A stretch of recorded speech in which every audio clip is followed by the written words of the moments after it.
Salam sepak bola, salam sehat, salam sejahtera, dan juga salam hormat saya kepada teman-teman netizen atau warganet yang merupakan pecinta, penggemar, dan juga penggila olahraga sepak bola, khususnya sepak bola Indonesia. Karena di konten terbaru hari ini teman-teman, saya ingin kembali membahas tentang tim nasional Indonesia. Seperti yang kita ketahui bahwa timnas Indonesia telah berhasil lolos ke partai grand final dari Piala AFF tahun ini dengan menyingkirkan timnas Singapura di babak semifinal dan unggul secara agregat dengan skor 5-3. Luar biasa ya teman-teman perjuangan dari para pemain timnas Indonesia dan membutuhkan 120 menit untuk bisa mengalahkan timnas Singapura di leg kedua babak semifinal. Dan seperti yang saya sharing ya ke teman-teman di konten sebelumnya, bahwa memang jelang dua leg dari pertandingan semifinal ini saya merasa gelisah, cemas, dan was-was teman-teman. Ya karena yang memang kita hadapin adalah tim tuan rumah. Selain dengan faktor non-teknis, juga kita tahu bahwa mereka bermain di kandang sendiri. Tentu secara ketenangan mereka akan lebih yakin untuk bisa melangkah ke babak final. Dan terlihat kan, meskipun mereka kalah dari jumlah pemain, tapi mereka masih bisa mengimbangi para pemain dari timnas Indonesia dari segi agresivitas. Bahkan hampir saja memenangkan pertandingan kan, jika saja Nadeo tidak save penalti dari Faris Ramli. Jadi memang di sebuah pertandingan sepak bola teman-teman, ketenangan itu juga sangat diperlukan. Yang saya perhatikan bahwa para pemain kita itu tidak tenang. Padahal dari segi permainan, dalam urusan membangun serangan secara open play, para pemain timnas kita itu lebih efektif. Banyak serangan yang bisa dibangun. Tapi yang menyulitkan mereka adalah sebetulnya di tempo 90 menit adalah untuk menciptakan peluang-peluang yang berbahaya. Karena banyak end passing-nya itu tidak akurat ke dalam kotak penalti. Tapi itu berubah setelah pemain seperti Egy, Irfan Jaya, dan kemudian juga ada Evan Dimas yang masuk. Yang membuat permainan dari timnas Indonesia di lini depan itu lebih rapi. Tapi lagi-lagi kita bisa perhatikan bahwa di lini pertahanan banyak melakukan pelanggaran yang memberikan keuntungan kepada para pemain timnas Singapura karena kita tahu bahwa tim ini efektif dari situasi bola-bola mati. Apakah itu sepak pojok atau juga tendangan bebas. Dan terbuktikan bahwa timnas Singapura itu mencetak 2 gol dari set piece, ya, dari free kick. Yang pertama adalah free kick yang diberikan ke dalam kotak penalti, kemudian bisa diselesaikan oleh pemain mereka. Kemudian yang kedua adalah tendangan bebas langsung yang bisa diselesaikan oleh salah satu pemain pengganti mereka. Dan hampir saja kan mereka mencetak gol ketiga juga dari situasi bola mati dari tendangan penalti. Tapi yang saya perhatikan teman-teman, bahwa dari segi perjuangan ya para pemain timnas kita juga tidak kalah dari para pemain Singapura. Karena para pemain timnas kita itu berkali-kali fight di lini tengah, berkali-kali mereka duel-duel yang keras dengan para pemain Singapura. Dan menurut hemat saya, wasit betul sekali memberikan 3 kartu merah.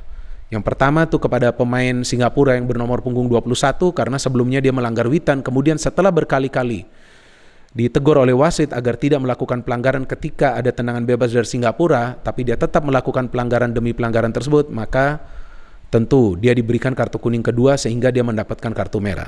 And then the second red card kepada Irfan Fandi yang back dari Singapura itu, tentulah dia wajar mendapatkan kartu merah karena Irfan Jaya sudah running on goal, tinggal berhadapan dengan penjaga gawang Hasan Suni, kemudian dia melanggar Irfan Jaya dengan tangannya. Dan kartu merah ketiga juga kepada Hasan Suni ketika dia keluar dari garis gawangnya, keluar dari kotak penalti, dan melanggar Irfan Jaya yang sedang running on goal. Jadi memang jika secara keseluruhan kita perhatikan bahwa perjuangan dari para pemain kedua tim ini luar biasa, tapi yang menentukan adalah efektivitas di depan mulut gawang. Dan jika kita perhatikan secara keseluruhan, maka para pemain Singapura itu tidak banyak mendapatkan peluang dari open play. Ya artinya defense dari tim kita itu masih cukup baik di pertandingan ini. Dan juga saya tidak melihat bahwa para pemain itu kelelahan teman-teman. Memang sih lawannya adalah 9 pemain. Tapi bukan itu poinnya. Poinnya bahwa para pemain kita itu juga tidak bermain dengan santai. Walaupun mereka unggul dengan jumlah pemain. Apalagi pada saat tertinggal. Kita lihat bahwa mereka stabil. Staminanya prima. Dan disitulah kita melihat sudah ada perubahan yang cukup signifikan di timnas kita. Nah, saya ingin membahas dulu line up ya teman-teman ya. Penting juga saya membahas line up kan dari timnas Indonesia. Dan yang menarik dari line up, bahwa Coach Sintayong memainkan pemain-pemain yang sama seperti di leg pertama, kecuali Ramai Rumakik yang dimainkan dari awal. Kemudian dari Singapura, ini juga cukup menarik bahwa mereka menaruh beberapa pemain mereka seperti Iksan Fandi di bangku cadangan, kemudian juga Faris Ramli di bangku cadangan, padahal dua pemain ini adalah dua pemain ofensif yang cukup bahaya. And from the flow of the game, seperti yang teman-teman bisa perhatikan bahwa sebetulnya timnas kita itu lebih menguasai jalannya pertandingan. Di babak pertama berkali-kali mereka bisa blok serangan yang coba dibangun oleh para pemain Singapura, dan mereka juga para pemain Singapura berkali-kali melakukan passing yang keliru, sehingga kita lihat ada satu passing yang bisa dipotong oleh Alfreanda Dewangga dan dia memberikan umpan kepada Witan, dan Witan kemudian bisa memberikan umpan kepada Ezra untuk melakukan finishing. Ini Shin Tae-yong hebat juga ya. Padahal di leg pertama Ezra masuk di babak kedua, kemudian tidak lama bermain ditarik, tapi dia berikan kepercayaan. Di leg kedua ini main dari awal dan ternyata dia bisa mencetak gol. And Singapore can score a goal, tapi sebelum itu kita tahu pemain mereka Safuan Baharudin yang mendapatkan kartu kuning kedua, mendapatkan kartu merah, dan saya memang sudah khawatir ketika ada set piece tersebut. Ya karena Singapura ini tim yang efektif untuk mencetak gol dari set piece, dan betul pemain naturalisasi mereka nih teman-teman. Song Uy-yong ya yang mencetak gol menyamakan kedudukan, padahal ada dua pemain timnas kita sepertinya berebutan bola pada saat untuk menghalau bola. Nah ini yang perlu mereka cegah ya di next match, tentunya di partai final. Perlu lebih tenang lagi ketika ada bola masuk di dalam kotak penalti. Dan kemudian di babak kedua ada beberapa pergantian pemain yang dilakukan oleh para pelatih dari kedua tim. Dari Shin Tae-yong, Hanis Sagara masuk, kemudian dari Tatsuma Yoshida itu dia ya, Iksan Fandi, Syafal Anwar, kemudian Faris Ramli. Ini tiga pemain yang bermain di depan. And ada counter strategi yang dilakukan oleh coach Shin Tae-yong. Elkan Bagot masuk, Irfan Jaya masuk, dan kemudian Egy Maulana Fikri masuk. Saya melihat bahwa masuknya Egy itu mengubah permainan dari timnas, karena Egy ini secara individu bagus, secara kolektif juga dia luar biasa teman-teman. Jadi ini bukan pemain yang egois. Dia tahu kapan dia perlu memberikan umpan, dia tahu kapan dia perlu melakukan dribbling, dia tahu kapan dia perlu melepaskan tendangan. Dan kemudian Irfan itu dia mendapatkan kartu merah jelas sekali ketika dia melanggar Irfan Jaya running on goal. And di luar dugaan ya, itu dia kita lihat kan ada pelanggaran yang dilakukan oleh Witan. Memang dia coba untuk menghalau bola ya, tapi saya pikir perlu berhati-hati ketika memang para pemain Singapura mencari tendangan bebas tersebut, dan ternyata bisa dieksekusi oleh Syadan bin Sulaiman ya. Ini pemain yang bagus ya, Syadan bin Sulaiman. Dia bisa melakukan finishing yang luar biasa untuk bisa membawa timnya unggul, padahal timnya kita tahu bermain dengan jumlah pemain yang lebih sedikit kan. Sudah dua pemain yang diusir oleh wasit mendapatkan kartu merah. But then, karena memang para pemain timnas kita tidak berhenti menyerang dan mendapatkan sebetulnya banyak peluang, akhirnya Pratama Arhan bisa menyamakan kedudukan. Aduh, mendebarkan sekali jantung saya teman-teman pada saat menonton pertandingan ini. Tapi saya feeling sih, ini seharusnya timnas bisa menyamakan kedudukan ya di tempo 90 menit, karena kan sudah unggul pemain, dan akhirnya Pratama Arhan bisa score the equalizer setelah sebelumnya jika saya tidak salah tuh Witan yang melepaskan tendangan ya, yang di save tuh oleh Hasan Suni. Luar biasa ini penjaga gawang Hasan Suni. Ada sekitar 10 atau 12 penyelamatan yang dilakukan dalam total 100 berapa menit, mungkin 119 menit dia bermain ya, karena dia juga akan mendapatkan kartu merah. Dan kemudian Faris Ramli mendapatkan penalti ya, itu dia, padahal baru saja kita menyamakan kedudukan. Kemudian Pratama Arhan dinilai melanggar, kemudian Faris Ramli bisa dibaca oleh Nadio. Luar biasa juga Nadio. Padahal itu adalah menit terakhir. Jika Faris mencetak gol maka sudah pastilah Singapura yang meraih kemenangan. Tapi mental dari Nadio ini kuat juga ya. Bagus juga ini pemain, dia tenang dan dia bisa membaca arah bola. Dan saya juga melihat sih sebelum penalti itu diambil, Nadio juga coba untuk menenangkan dirinya dengan minum ya. Dan itu juga saya pikir membuat dia lebih tenang lagi, di mana dia juga bisa membaca arah bola. Dan kemudian memang kita melihat juga di tempo 90 menit ada beberapa keputusan dari wasit yang dianggap kontroversial, karena sebetulnya saya pikir itu adalah penalti ya, ketika Rahmat Irianto mengambil bola di dalam kotak penalti itu di babak pertama, tapi wasit tidak melihatnya sebagai penalti. Tapi kemudian juga ada pemain kita yang dilanggar di dalam kotak penalti, saya lupa siapa, tapi juga dia tidak memberikan penalti ya. Jadi saya pikir nih ya sama lah ya, imbang lah dalam keputusan-keputusan kontroversial dari wasit. And so pada saat memasuki extra time ya, dengan cepatlah timnas coba untuk unggul.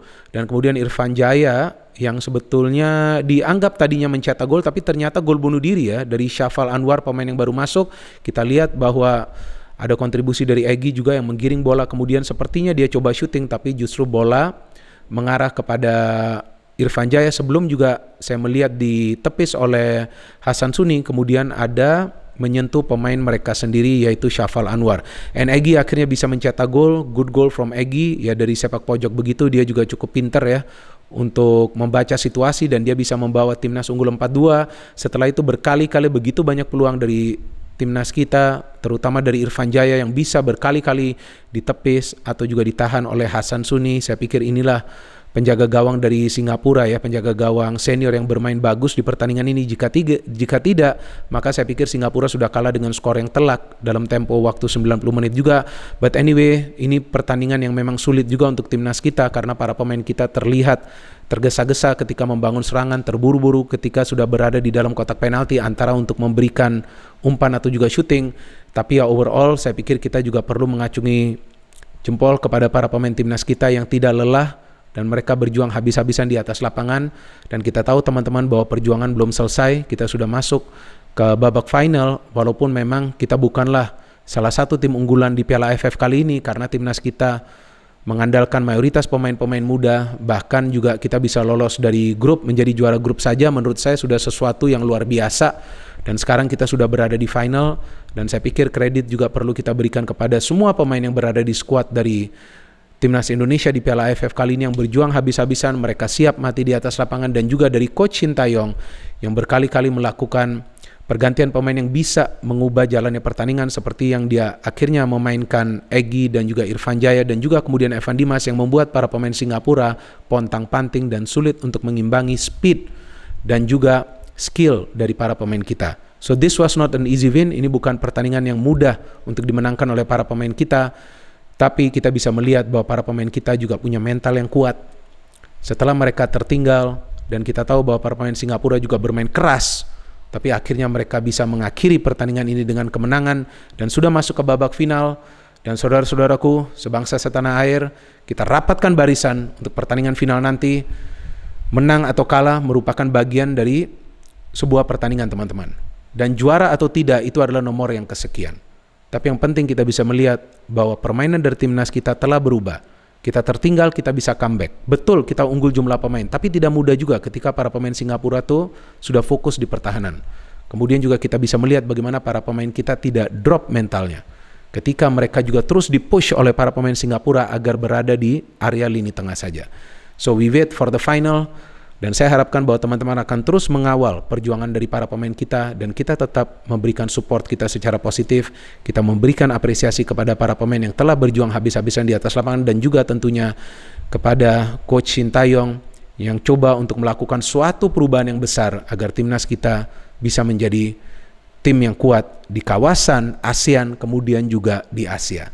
No hate, only football. Salam sepak bola.